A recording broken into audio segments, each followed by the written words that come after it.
Previously on Saratoga Lights.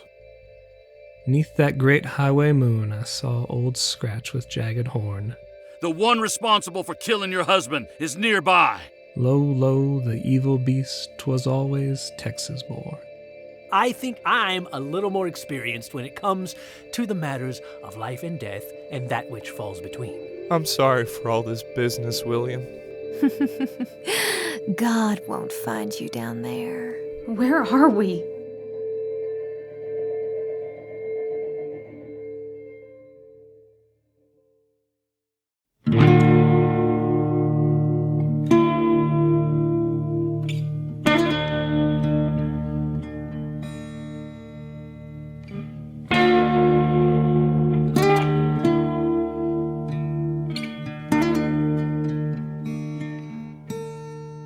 Saratoga Lights, Season 2, Episode 11, That Great Highway Moon. Who the hell are you? He's a preacher. The preacher? Oh, great. Like, everybody knows everybody. You're a preacher, you're a psychopath, and we are leaving. Come on, Lucas. William retreats to the overturned vessel and beckons Lucas to follow, who dutifully complies. You won't get far in that boat. It's called the skiff. What's the plan, preacher? I don't know. Old Scratch wanted to make sure I wasn't standing in his way. Whatever it is, it's going to require a lot of blood to be shed.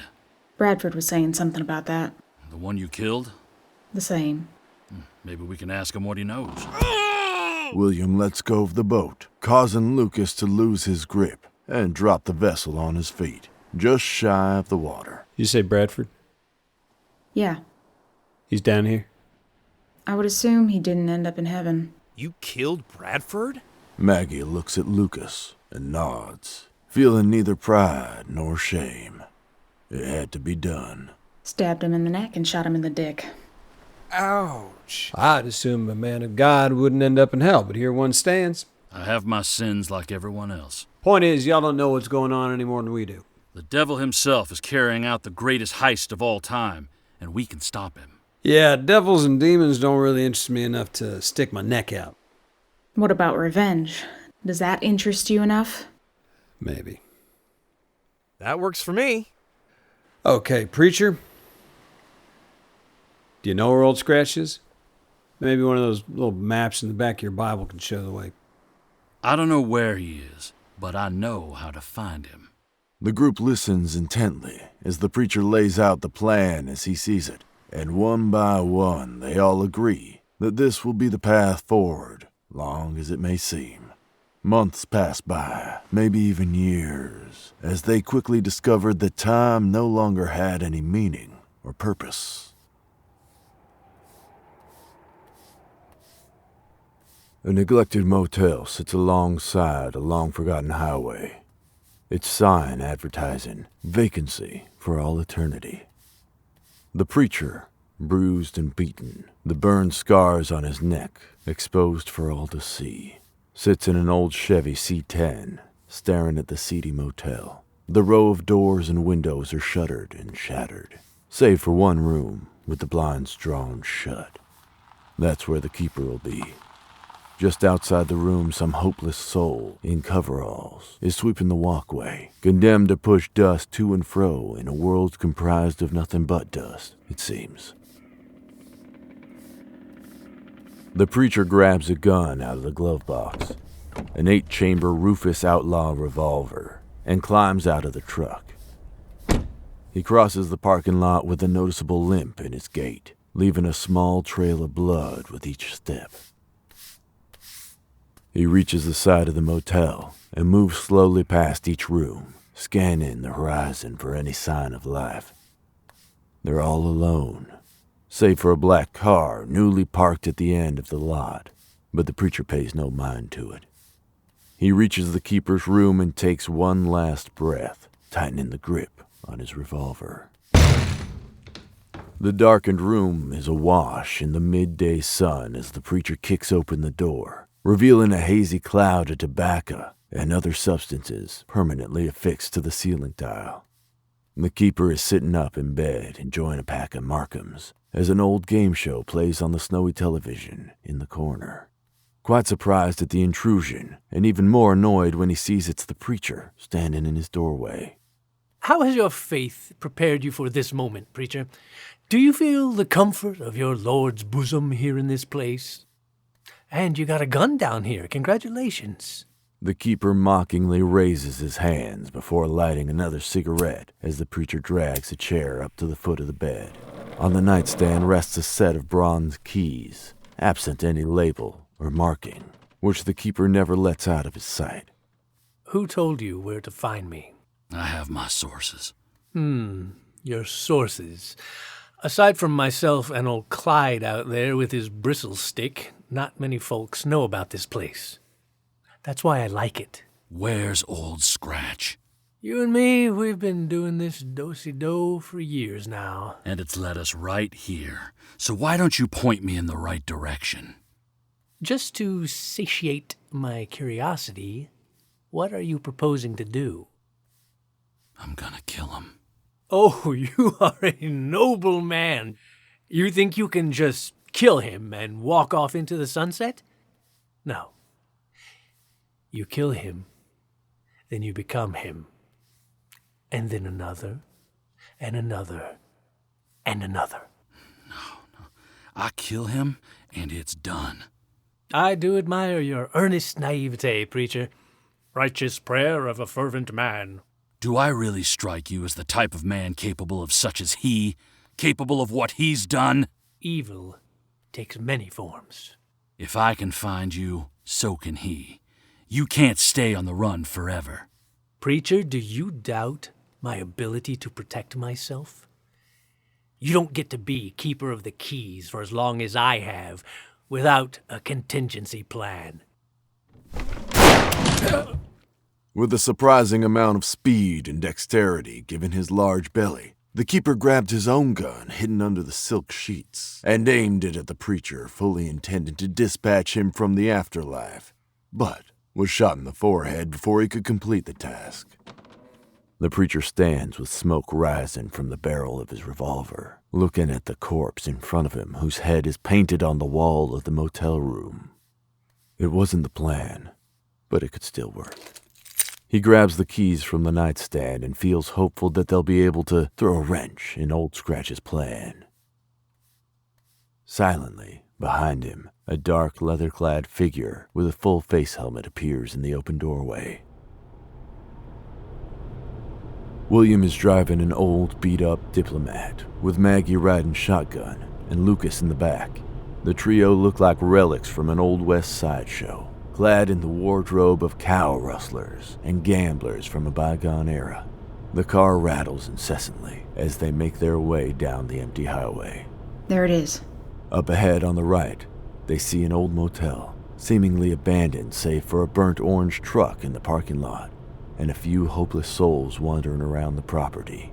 This must be the place.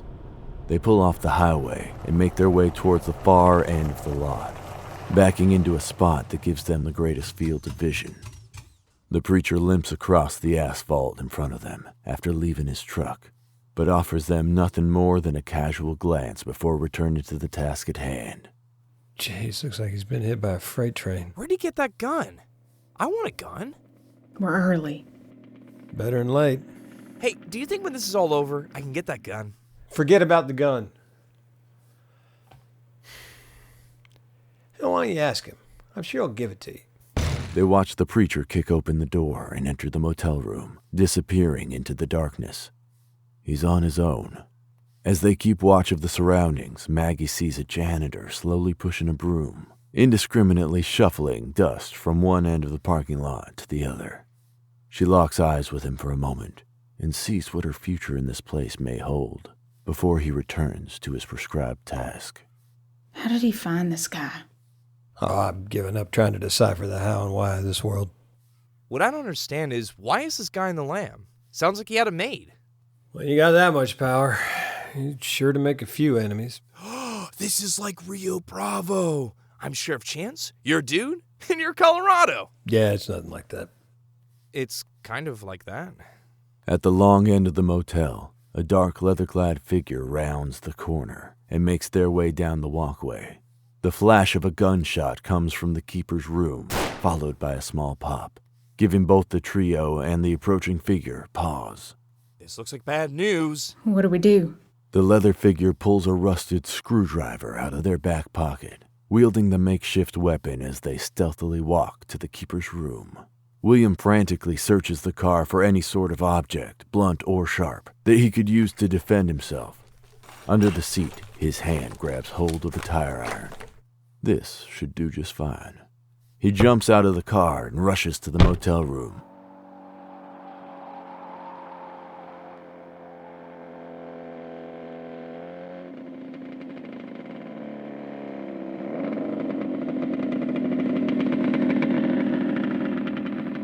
A dark leather-clad figure drives up to the backside of the motel on a motorcycle and pulls off her full face helmet. It's Trudy.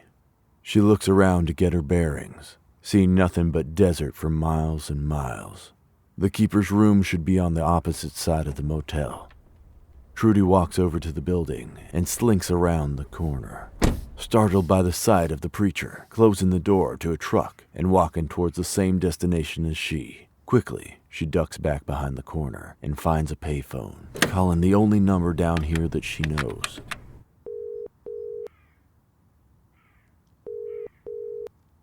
Yes? The preacher's here. Did you get the keys? Not yet. Do I need to remind you that if we don't have the keys, our entire plan is for naught? How'd the preacher know where to find him? Doesn't matter. Kill the preacher, kill that shitbird, and get back here with the keys. Trudy looks around for something to use as a weapon.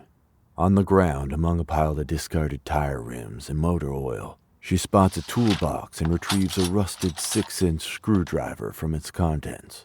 She puts her helmet back on, checking that the coast is clear before advancing down the walkway towards the keeper. A gunshot rings out that stops her in her tracks. She lets the sound fade away to nothing, then continues walking. On her right, some poor sap pushing a broom across the parking lot. She steps inside the open door, screwdriver firmly in her hand, and sees the preacher, his back to her, standing over the body of the keeper, whose blood now adorns the wood-paneled wall. She takes each step with precision, giving no indication or warning to the preacher of her presence as she creeps towards him. With a furious thrust, she impales the preacher with the tool, lodging it firmly into the base of his skull, killing him instantly. William bursts into the room and sees Trudy crouched over the body of the preacher, waiting in a pool of blood. Trudy grabbed the preacher's gun and fired it at the intruder, hitting William in the shoulder and knocking him clear out of the room to the walkway on his backside. She grabs the keys and runs. William tries to trip her up as she exits the room, but she wrangles herself free from his grasp, dropping the gun in the commotion but still desperately clinging to the keys. Lucas rushes over to his brother as Trudy turns the corner of the motel back to her waiting motorcycle. Oh, Jesus! I don't think he lives around here. Maggie pulls the diplomat over to the room as Lucas clumsily heaves his brother into the back seat, picking up the gun from the ground and closing the door behind him. Maggie sees the preacher lying prone on the floor of the motel room in a pool of his own blood and mourns the loss of her mentor over these last few months. She mourns the loss of her friend.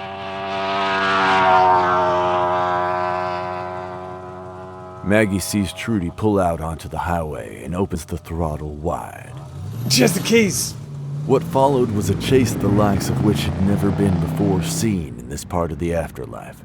The diplomat, driven with tenacity by Maggie Sewell, tears down the broken highway across the abandoned desert, gaining on the lone rider in the distance. In the back seat, Lucas puts pressure on William's wound as he breathes through the pain. Both men looking frightened by their current rate of travel. What exactly is your plan here? You grab that gun. Yeah? Time to put it to use. I'll get you close. You make sure that asphalt tears a hole through her goddamn chest. Okay. The wind whips through the car as Lucas leans out the window, aiming the outlaw revolver at Trudy as Maggie closes the distance between the two.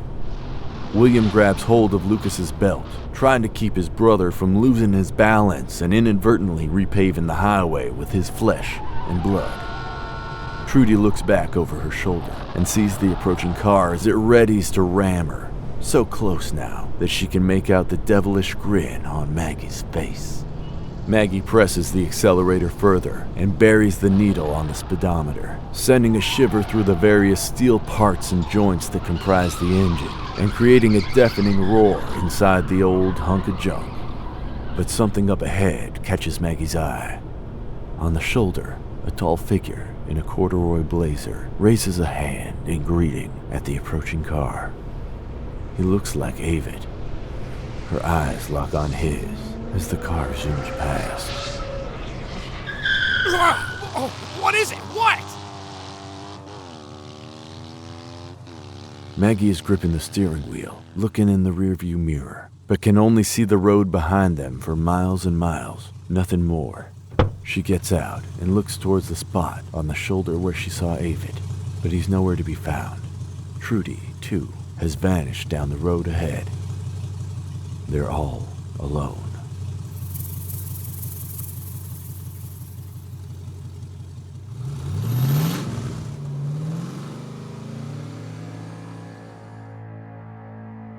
Saratoga Lights is written and directed by Randall LaRue.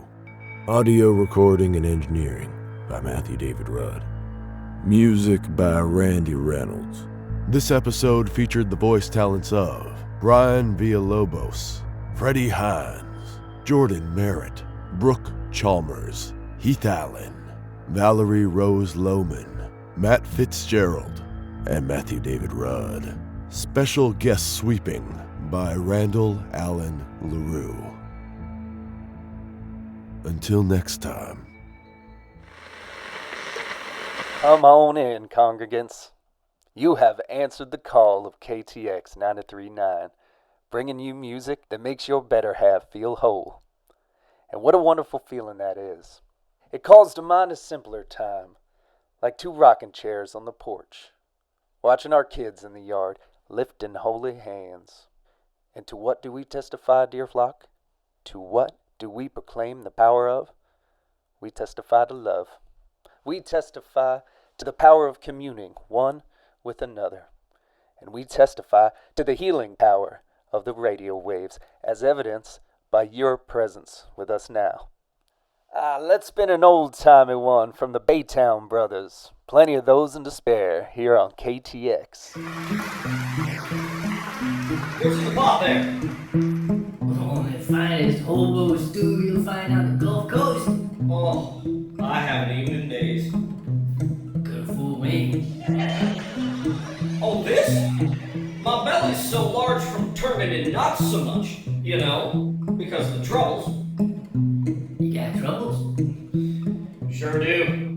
I got plenty of those and to spare. I got plenty of those and to spare. I've been standing in lines like some filthy swine for gas and bread welfare. I sure do have a hankering for a bowl of your hobo stew, but my soles are worn from standing all day long. Do you have any shoes to share? You want shoes? If you got any. I put them in the stew. Why'd you do that? Ain't you have to stand in line? Couldn't get any meat with my rations. So you stewed the shoe? I stewed the shoe. Well, what about a paper? Maybe I could patch my soles up with one of them if you got them in that pile there. Sure, I got plenty of those to spare. I got plenty of those to spare. Reports of the market tumbling, shoots my tummy out my rear. That kind of news, he drops them off at precisely 4:30, because I need to clean my daily excrement, and huge ones are right there. That's very kind of you. Well, that's what we need, kindness. Also shoes. And toilet paper, apparently. And proper rations. You really think this grit and gumption governor is gonna pull us out of this mess? Of course. Really? Sure. Have you ever known a politician to make promises they couldn't keep? I'd do it. We're ruined. No, I think we're gonna pull ourselves out. But how? With our marbles. Like that brain trust they got in Washington coming up with all them fancy programs. No, our marbles. Cojones. Our balls. Oh, sure. We got plenty of those and to spare. We got plenty of those and to spare. Tell Ferguson that it's time to buy a new hat and we'll take it from here. We may not like the old deal, but this new one is just as bad. And when the road is cold, tell the Lord to hold on, 'cause we're still waiting for beer. Excuse me.